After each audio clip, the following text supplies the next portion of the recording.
The love of someone with an avoidant attachment style isn't like the kind of love you see in movies, where everything is obvious, out in the open, and easy to read. For them, love isn't about running to hug you tight and blurting out, "I can't live without you." Instead, their love often hides in tiny, quiet gestures that can leave you wondering, do they even care about me anymore? In my 15 years of working with patients, one story that always sticks with me is Sarah's, a woman in her 30s who once loved an avoidant man. He stopped texting her regularly, yet he still watched every one of her stories, and he kept an old sweater she had given him years ago. When Sarah asked, "Why do you still have it?" he just gave a half smile and changed the subject. That's often how avoidant people love. They don't express it directly, but they hold on to an emotional thread that keeps them tied to you, even while their words say otherwise. I often tell my patients, if someone truly wants to forget you, they'll cut ties completely. But if that thread is still there, even if it's fragile, it's still a form of love. And then there are those rare, unforgettable moments. They let their guard down and you catch a glimpse of who they really are. Maybe it's late at night after a few drinks when they whisper, "I'm scared of losing you." Or maybe it's a random morning when you least expect it and they text, "I miss you." Those moments make you believe they're finally ready. But then, like a door that barely opens before slamming shut, they retreat again, putting their walls back up. People often ask me, "Doctor, is he just playing games with me?" And my answer is usually, no, it's not a game. It's fear. Because for someone avoidant, every confession feels like standing at the edge of a cliff of vulnerability. And their instinct is to step back, not to leap. Another sign you might notice is hidden jealousy. Avoidant people often act like they're unbothered. Sometimes they'll even pretend to be happy for you when you're close to someone else. But if you look closely, you'll see the subtle shifts. The way they ask, "Who's that?" The half smile when you bring someone up, or the sarcastic tone they use when talking about that person. One male patient of mine once admitted that every time he saw his ex with someone new, it felt like fire in his chest. But he never allowed himself to show it. Instead, he'd shrug and say, "Well, maybe he's a better match for you." In truth, that was a silent cry, "I'm scared of losing you. I don't want to be replaced." If you've ever been on the receiving end of this, you know that jealousy doesn't always come from selfishness. It often means the feelings are still strong, but they don't know how to express them safely. And then there are those moments when they reappear in your life with the strangest excuses. A text that says, "Hey, do you remember that coffee shop we went to?" Or a picture of the old couch you once sat on together, captioned, "Look familiar?" What seems small, or even silly, is really their way of holding on to the thread that still connects you. In psychology, we call these safe bids, low-risk attempts to stay close without openly admitting, "I still love you." I often ask my patients, have you ever sent a random message to someone you still had feelings for? One that didn't really have a purpose, other than to see if they'd respond. If the answer is yes, you already understand what's behind those odd little excuses. It's a heart quietly saying, "I'm still here. I still remember." Now imagine this, you're standing in a dark room. Someone is in the far corner. They don't walk up to you. They don't say a word. But they don't leave either. They just stand there, silent, watching, sometimes taking a step forward, then retreating again.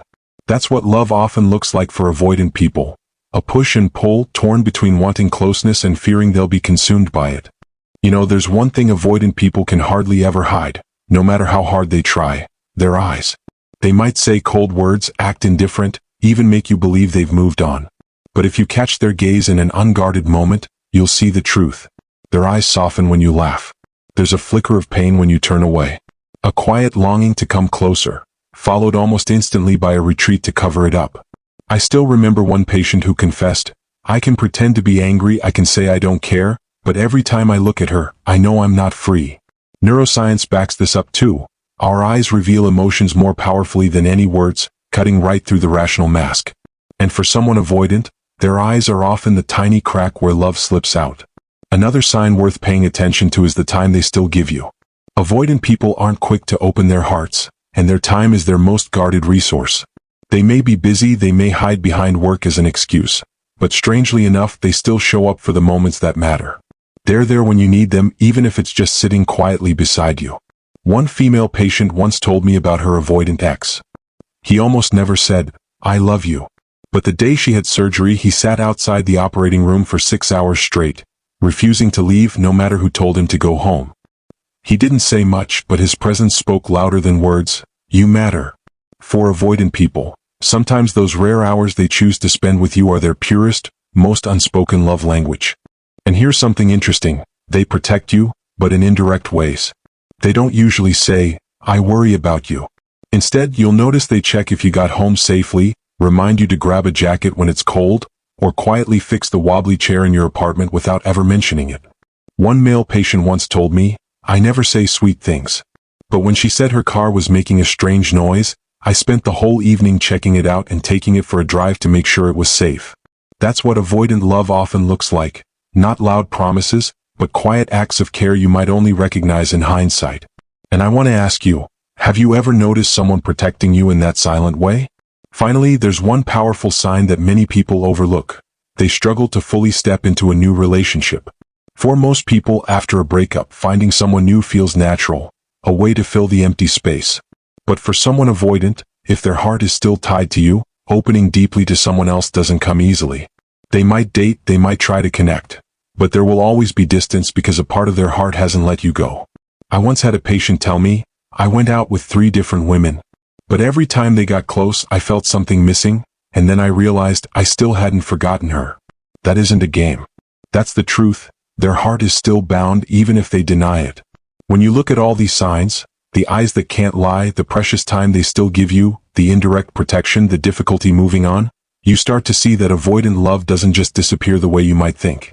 It's simply hidden under the armor of fear. But here's the important part. You can recognize these signs, yet it's not your responsibility to tear down their walls. Because for love to be healthy, it has to come from free choice, not from being pulled or pushed. And if you've seen yourself in these stories, I want you to pause and ask, does the love I'm holding on to actually give me peace? If this message resonates with you, don't forget to like, subscribe, and share it with someone who might need to hear it too. Who knows, it might give them a new perspective, a little hope, or simply the comfort of realizing they're not alone. Before we wrap up this video, I have a small gift just for you, for sticking with me all the way to the end. It's a free ebook on the avoidant attachment style, where I've gathered the most basic, easy-to-understand steps for someone with an avoidant pattern to begin their journey of growth, learning how to love and be loved in a healthier way. You can download the ebook for free through the link in the description below. Consider it my heartfelt thank you to you.